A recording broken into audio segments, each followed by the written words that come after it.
I studied print. Well, I was the first person to do etching at high school. I collared the science lab and did a basic etching there. But I got into Monash and I did my undergrad at Monash, finishing in about 91. And I guess I learned the basics of printmaking there and bought a press, got into the ANU to do my postgrad. So in about 95, I went off to the ANU. I worked under Jörg Schmeiser, and there were a couple of others there who I came across who really changed my ability to print and understanding printmaking. Jörg Schmeiser was a bloody master. He was amazing.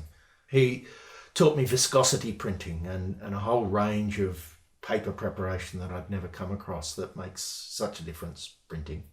First time I really started to settle into landscape as a way of communicating, and I was really taken by Indigenous work, and I was really taken by the work of John Wolseley and a couple of others. And at the time I didn't know, I'm an adopted kid, so I didn't know about my Indigenous heritage, but I would walk Mount Ainslie every day, and all the work I was doing was based upon Mount Ainslie and the marks and the gestures and the relationships I was noticing. I'd always grown up in the bush, so that was really nice. But I guess in that early period, my obsession was with the squiggles and the marks of a landscape, the kind of gestures that embody a tree or a rock, the way you could sum it up. And I guess Lloyd Rees was important there, and Fred Williams, and these kind of iconic people. I guess the subject is about that reclamation of connection with Tassie, with Palawa and the Palawa ancestry, and particularly the Trawoolaway on the top northeast of Tassie. Because I come to my Indigenous identity through adoption, I really need to be careful that I'm not using patterns that don't belong to me, using understandings that are cliche. I had to really kind of think about how to use texture, how to use patterns that I actually own. So I guess a lot of them involve the fingerprint, and here's the plate, the lino plate, printed off my own finger or palm. And that was a way of me saying I'm using patterns, but I'm also using something that I own. This is what I can own. I can own the symbols and patterns that belong to me, rather than the symbols and patterns that are traditionally used in Indigenous art, but I don't have access to, I don't have a right to, I haven't earned or have a relationship with those traditions. So it was really important to use a textural basis for that. You know, the printmaker of me was really interested in layers and viscosity printing. I guess this work here shows the background print is off a lump of steel, off a very large rusted piece of steel that I scrounged. And it's probably, half an inch thick. It's really heavy and it's really pitted. And the doing in viscosity printing means that you can print in the deep parts of the etching. So the plate can get 3 levels of ink on it in each pass.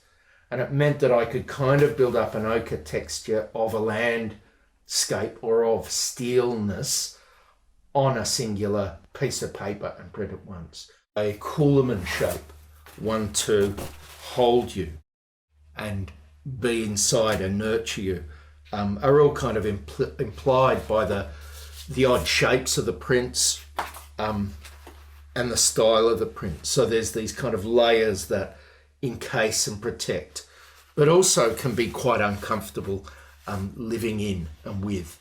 This has got ochre that's been dusted over a glue that I've painted on and covered. It's been used in some of the ceramics work, so I've slumped clay over it and taken the texture off the lino cut. You can see it here.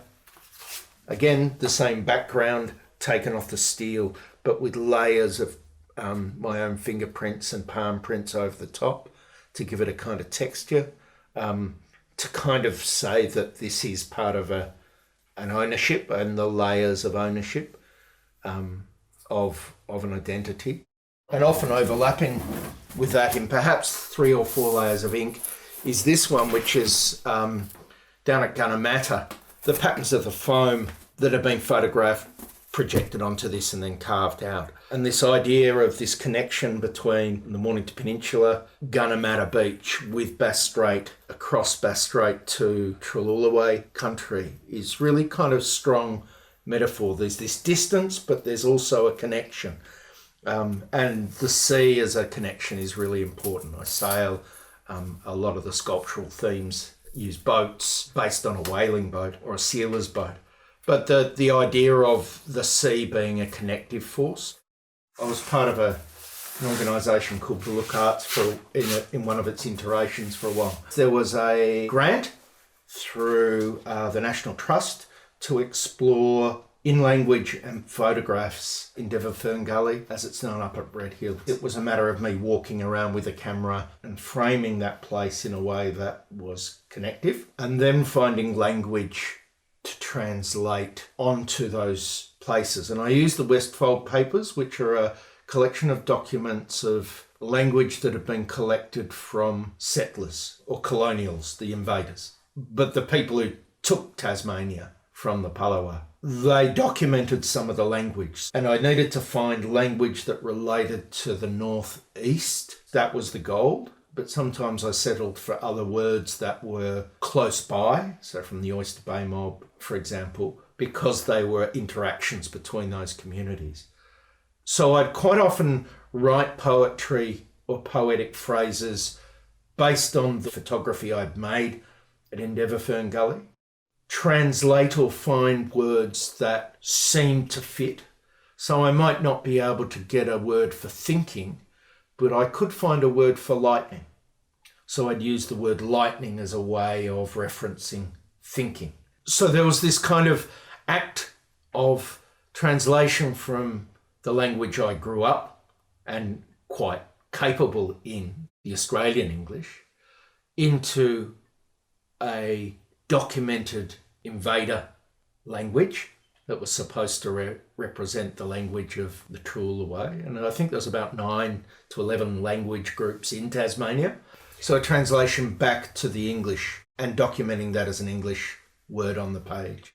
The idea of a nurture place and a survival place leading to a thrival place is important. But also there's just a poetry in which objects and materials come together. This work here is part of a wall piece, a work that is about history, place, timing, and a kind of trying to understand my relationship with that place. You have a boat hull that many of the works are based on that is roughly in the shape of a sealer's hull, and the Aboriginal people who survived the genocide of Tasmania survived to some extent for some part of time on the islands of Bass Strait, and they were sealers' wives, and that had a whole range of different connotations and relationships. But they survived by mastering boats. I mean, there was a good tradition of seagoing vessels that were made by Tasmanian Aboriginal people for a long time, from a catamaran to a canoe. The technology that allowed them to stay on the island was the sealer whaler boat, which was widened and made a little bit deeper so it could carry materials from the islands back to Tasmania, and part of that trade with the colonial world. So they existed with this technology. I guess this technology also allowed some of my ancestors to jump on a boat and come across and steal people from Bunurong Country, where I'm based, and take them back as wives. And that's part of who I am and my relationships too, I guess. So that this boat shape kind of represents a technology that sits between a line in the water.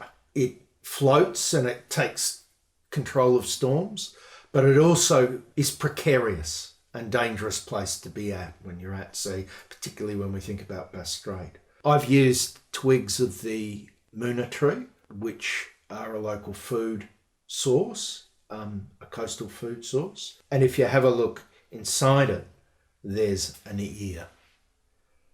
And that bronze ear inside this steel pool is, and the pool's an epoxy, the ear is about the trophies that were collected that were worn as necklaces by the folks who committed genocide in Tasmania.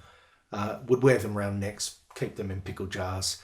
They were used as a trophy. They were children's ears. There were genitals hung off these necklaces. So I guess within a thing that keeps you afloat is some of the horror and terror that is part of the trauma that I hold, that is part of the trauma my birth family holds, that's part of the trauma all Australians hold if they're honest with themselves, and that drives us. The metaphor of the still pool. And this isn't what this work's about for you. This is about what this work was about and how I was thinking about it as I made it. I think this will have its own life, I hope, and its own metaphor and its own journey, which is appropriate. The other part that's part of my work is blacksmithing. To understand colonialism, you need to understand steel. So I guess by learning about steel, how to form it, how to work it, steel in the form of kelp becomes really important. Steel in the form of, to represent water, which seems really unusual. Kelp represents water, the flow of water. So to change steel into a fluid object is trying to take the essence of one thing and give it the essence of another. So to mix those two technologies, those two objects together is really important. My journey with steel is about understanding the rhythms, the patterns that have shaped me, but it's also therefore shaped my artwork, and on a broader level shaped Indigenous understandings of the world or experience of the world, but also understanding of Australia and Australian history and what this nation is part of. That's a larger projection. And again, these are the things I think about as I'm hitting hot steel over an anvil or taking the feathers out of a tawny frog mouth that's been found as roadkill. What's above, what's below. This year I've had the honour of being part of the Black Design course through Koori Heritage Trust, RMIT and the NGV. So it was a real opportunity, and I guess the same themes that I've been working with came out in the jewellery. I did a workshop with Trawoolaway elder Aunty Nanette Shaw, and she showed me and others how to use kelp and sort of said, yes, you can use kelp, you just can't use it to make these objects because they're women's objects.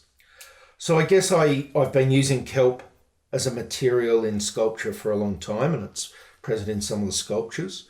Here I've made a chain, a overlap chain I call it, out of small pieces of kelp. And as the kelp dries, it finds its own form.